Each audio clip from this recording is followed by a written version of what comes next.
Au Soudan, le ministre de l'Industrie, Mahassen Ali Yacoub, a annoncé le 2 février 2024 un plan d'urgence visant à relancer le secteur industriel du pays. Cette annonce intervient dans un contexte marqué par la paralysie de 90% des usines en raison de la guerre qui oppose l'armée soudanaise et les forces de soutien rapide. Les industries dans le pays ont fait l'objet de bombardements et de pillages répétés depuis le début du conflit qui a éclaté le 15 avril 2023. Si le Soudan veut attirer des investissements privés internationaux dans sa phase de reconstruction, il est donc important d'assainir le cadre institutionnel, le cadre réglementaire, permettant à cette structure de pouvoir faire appel à des fonds privés pour permettre à ce pays d'aller de l'avant. Et je rappelle bien que les années de gloire que le Soudan a connues, c'était à l'époque sous Béchi,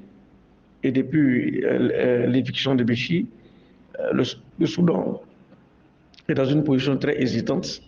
par rapport au retour à la croissance économique et à la normalité. Le plan global du gouvernement soudanais vise à une relance du secteur industriel, devrait permettre de transférer les usines endommagées de Khartoum vers des États plus sûrs et l'ouverture de nouvelles succursales des usines encore en activité à Khartoum dans les dites régions, tout en capitalisant sur les ressources et les infrastructures disponibles. La réhabilitation du secteur industriel soudanais devrait également permettre de capitaliser les avantages commerciaux préférentiels obtenus des accords bilatéraux et multilatéraux.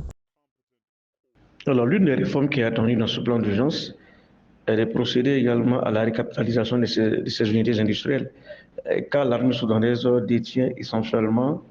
une grande part des tissus industriels de ce pays. Notons qu'à l'instar de l'entreprise Agar, qui a annoncé le 29 mai 2023 de suspendre toutes ses activités et investissements, des dizaines de fleurons de l'économie soudanaise ont fermé boutique, détruisant des dizaines de milliers d'emplois à travers le pays. Les transactions financières sont gelées suite au pillage des banques et aux dégâts causés aux réseaux électriques et aux télécommunications.